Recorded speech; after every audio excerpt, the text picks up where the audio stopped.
Hi writers! I thought I would make you a video for essay number 2.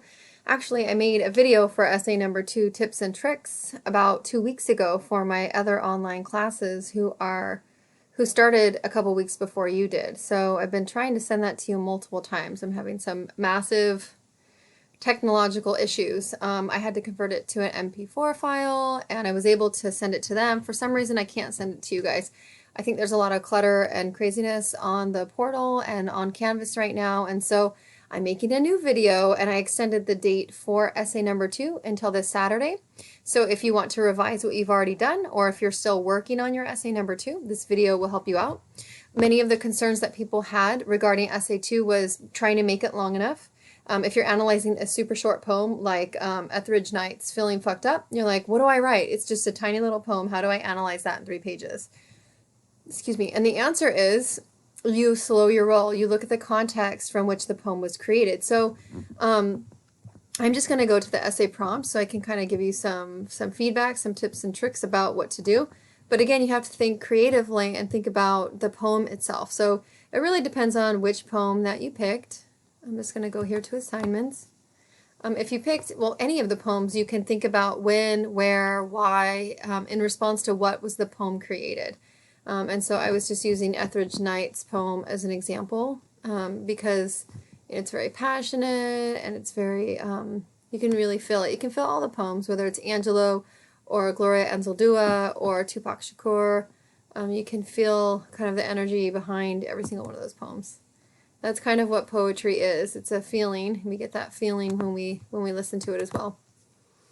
So I'm just going to pull that up. So you can either do a critical analysis or you can compare and contrast. If you can, it doesn't matter which one you pick, you'll be doing essentially the same thing on both of them, analyzing the poem. So you can look at tone, symbol, any of the concepts from your What is Poetry, Introduction to Poetry packet to kind of help you figure out what you find interesting about the poem. But for instance, if you pick the Etheridge Night's Feeling Fucked Up, you can just Google it and see what you can find.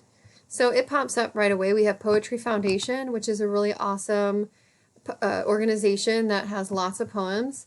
You can go here for the actual text of the poem and you can see a little bit about kind of the source from when it came, where it came from. So you can see here the copyright is 1986 and this comes from The Essential Night, Pittsburgh Press. Let's see if there's any information on him. So sometimes you can get information, you can see more of his work. Here we have a haiku, we have the idea of ancestry, we have prison, 2 poems that are connected to prison system. One is connected to junkie. In the poem, if you remember, I'll pull it up here, he talks about losing something he loves and why. We're kind of guessing why. Maybe you can infer from the poem why, but we can tell there's the speaker in the poem is upset for losing his lady, and so you can decide that you want to look at the biography of Knight and think about why he wrote this poem, or the context from which it was written in the 80s, or you can look at tone here, how it changes and shifts. You can find a symbol in here if you want. You can, like if I was analyzing this poem and writing a paper on it, I would be looking at kind of the beloved, how it's a poem to the beloved, and you know, Lord, she's gone, done left me, done packed up and split, and with no way to make her come back.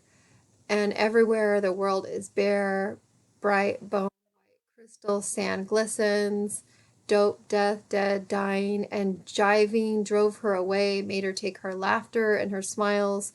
So I would kind of be looking at the beloved. So poems to the beloved and how it's this huge, it's really the hugest kind of way that we look at poems. We think about love, and poems are about everything, but for some reason in many cultures, our culture specifically, we connect poetry to this idea of the beloved. And so I might look specifically at what that looks like in this poem. How does it follow traditional poems of the beloved, and how does it stray from that? It's very different. You know, we have Fuck Coltrane, fuck Marx, Mao, fuck Fidel. I mean, we have this whole list of him, being angry, and that's a very different type of love poem. So if I were analyzing this poem, I'd probably do that. Whenever I'm writing something, I always refer to brainstorming techniques before I jump in and flesh out my ideas. I think about all the things that stand out to me. And so I keep it simple. I usually do this in my journal, but I'm doing this online so that you can see it. I would do feeling fucked up.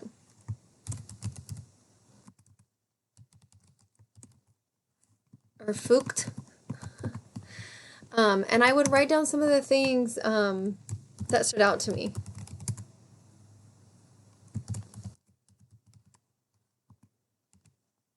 And it doesn't have to be beautiful.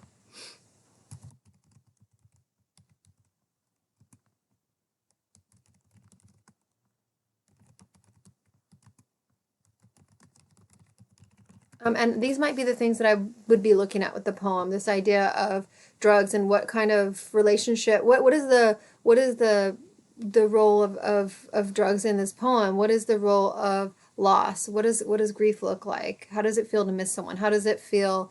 How does Etheridge portray the feeling of grief and loss? So these are some of the things I would look at. So for me, when I'm trying to like make my essay longer, what I'm really trying to do is I'm trying to like go deep into it, dive into it, and pull something beautiful out of it and present it in writing to my reader. And so when you think about like, I have to make my essay longer, what I really want you to replace that thought with is I want to dive in deep and find these beautiful, insightful, sometimes dark, sometimes light things and bring them back out for my reader. And how can I explain those things? And so trusting your intuition is super important, and just making a list of the things that you notice first and starting from there. And from there you can decide, okay, I really want to talk about this poems to the beloved and what that looks like. And so I might have to do some outside research. What is a typical poem to a beloved? And how is Etheridge Night's different than that? And so that's how you can make it longer or develop your ideas. It's just fleshing out ideas. You can even go line by line. I mean, this is a short poem, but if you were to analyze either the two stanzas in a few paragraphs each, or go line by line if you wanted to, or go every 3 or 4 lines or every 2 lines if you wanted to do couplets. You have to decide how you want to analyze it. I've noticed just by looking at it, things aren't capitalized, right? It breaks tradition of that. Malcolm's not capitalized. I's not capitalized. Fidel is not capitalized. And so what is Etheridge Knight doing just with his punctuation and the way that and his grammar and the way that he presents it in the format? How does that change the way we experience it? So again, there's so much to look at, and once you start seeing a poem or a piece of writing that you're going to respond to in your own writing as this opportunity filled with ideas, then the world opens for you, and then you have to decide what you want to put in, because you're going to have way too much and rather than not enough. So I hope that helps. If you're wanting to look at a piece from like a feminist lens or any kind of lens, you can type that in. And what I typed into Google was feminist lens in literature and feminist criticism. You can click on the Al Purdue Writing Lab. There's a link to this on our homepage. It's one of the greatest sites for understanding writing. I didn't even know this was on their website. So if you're looking at a feminist theory, what does this poem look like through a feminist lens, right? And it gives you some information. So here are typical questions if you're looking at it through a feminist lens.